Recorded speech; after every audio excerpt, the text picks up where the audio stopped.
정치 연안에 한 발 더 들어가 궁금증을 풀어드리는 정치 더 시간입니다. 조선일보 배성규 정치 에디터 나오셨습니다. 어서 오십시오. 안녕하세요. 네, 오늘 주제 뭔가요? 네, 여권의 부동산 트라우마입니다. 10.15 대책 이후에 부동산 시장이 얼어붙고 있는 건 사실입니다. 그런데 또 다시 올라간다 이런 이야기도 있어요. 민심도 위반된 것도 맞는 것 같은데 대책도 문제지만 여권 인사들이 말하는 게 좀 논란이 계속되고 있습니다. 네, 그렇습니다. 이 정부가 집값을 잡겠다고 또 투기를 뿌리 뽑겠다고 대책을 내놨는데요. 오히려 정상적으로 집을 사고 파는 사람들의 서민들을 잡고 또 주거 사다리를 뽑아버렸다는 그런 지적이 나옵니다. 이 모은 돈에 대출을 얹어서 내 집 마련하려던 서민, 신혼부부 그런 분들이 많죠. 네. 또 큰 평수로 집 옮기려던 사람들 모두가 붙잡혀서 오도 가도 못하는 그런 상황인데요. 네. 이 정작 정책 책임자들은 갭 투자로 강남 등지에 이미 집을 마련한 사실이 드러났습니다. 납득하기 힘든 변명을 한 이상경 국토부 차관을 쫓아내라는 말까지 여권에서 나왔는데 국민 분노가 그만큼 크다는 얘기입니다.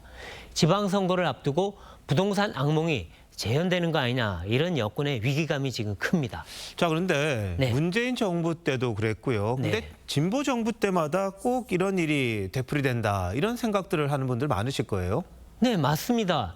이 진보 정권만 들어서면 집값이 폭등하고 또 초강력 규제에 세금 폭탄, 시장이 마비되고 결국 민심이 악화한다는 이런 패턴이 계속해서 반복되고 있습니다. 네. 이것은 단순한 정책 실패가 아니라요. 인식과 철학의 문제라고 얘기가 나옵니다. 이 진보 정권은 주택은 필수제가 아니라 불평등을 낳는 투기자라고 여기는 성향이 굉장히 강합니다. 네. 그래서 공급 확대보다는 수요 억제와 투기 차단을 앞세웁니다. 1주택자, 무주택자의 정상적인 주택 수요도 모두 투기로 보고 각종 규제로 시장 거래를 막아버립니다. 그러니까 경제 논리보다도 도덕과 정의를 앞세워서 시장과 싸우는 형국인데요. 이 일각에서는 서울 강북 지역에 새 아파트가 들어서면 민주당 표심에 불리하게 작용한다.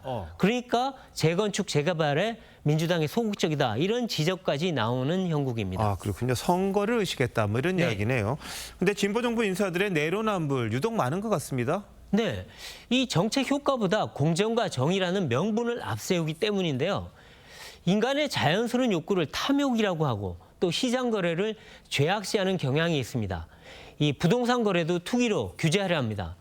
하지만 이 사람들은 누구나 조금 더 나은 집, 네. 내 집, 새 집, 또 여건 좋은 집 이런 곳에서 살고 싶어 하지 않습니까? 예. 또 이 정부 인사들도 똑같습니다. 그분들도 그래서 빚내서 전세 끼고 강남에 집 산 거 아니겠습니까? 그래 놓고서 앞에서는 정의를 외치니까 내로남불이란 말이 나올 수밖에 없습니다. 사실 본인도 못하는 일, 또 현실과 동떨어진 정책을 국민과 시장에 강요하면 실패할 수밖에 없는 겁니다. 자기는 다 해놓고 이제는 맞겠다. 그렇죠. 이게 사람들 화나게 하는 사다리 거잖아요. 걷어차기죠. 네. 네. 근데 민주당이 뒤늦게 사과를 했습니다. 그리고 재건축 초과이익 환수제 네. 이거 없애겠다 이런 네. 말까지 나오는데 결국 민심을 누그러뜨리려고 하는 걸 텐데 가능할까요? 네, 뭐 그 재초안이라고 하죠. 민주당은 얼마 전까지만 해도 그런 거 없다, 변함없다고 했습니다. 그런데 발등에 불이 떨어지자 공급 확대를 위해서 재검토하겠다는 건데요. 하지만 시장에서는 과연 진정성이 있는 거냐 의구심이 있습니다. 또 재초안을 완화해도 실제 재건축 활성화하려면 오랜 시간이 걸립니다. 그렇죠. 또 민주당의 사과에 대해서도 반응이 지금 좋지가 않습니다. 이상경 차관은 사과했지만 안해 탓만 했고요. 또 복귀영 의원의 15억 서민 아파트 발언은 15억 이하는 서민도 아니고 천민이냐 뭐 이런 반발을 사고 있습니다. 네, 뭐 조금 다른 것 같기도 한데 좀 연결되는 부분이 있는 것 같은데요. 대통령실이 그 이 헬로윈 참사 정부가 이야기한 거죠. 윤 정부의 용산 이전이 또 한 원인이다 이렇게 이야기를 했어요. 결국 윤 심판론을 내세워서 부동산에 대한 이슈를 좀 잠재우려고 하는 그런 의도가 있는 건가요? 네, 이 정부 여권은 그동안에 윤석열 심판이 선거의 오랜 전략이긴 네. 이었습니다. 이 지금 용산 이전 책임론을 내세우는 건 하지만 좀 뜬금없다 이런 인상을 주는데요. 감사원은 용산 이전이 아니라 제도 미비가 원인이었다고 지적을 했습니다. 네. 민주당은 오늘 또 코스피 상승이 배 아프면 야당도 투자해서 과실을 맛보라 이런 얘기를 했는데요. 네. 이 주가를 앞세워서 부동산을 덮겠다 이런 전략으로 보이긴 합니다. 뭐 주가 상승이 젊은 층 표심에는 상당히 영향을 미치는 건 맞습니다. 네. 하지만 가계에서 부동산이 차지하는 비중이 훨씬 큽니다. 그러니까 여권이 부동산 트라우마를 넘어가는 것은 그렇게 쉽지는 않아 보입니다. 네.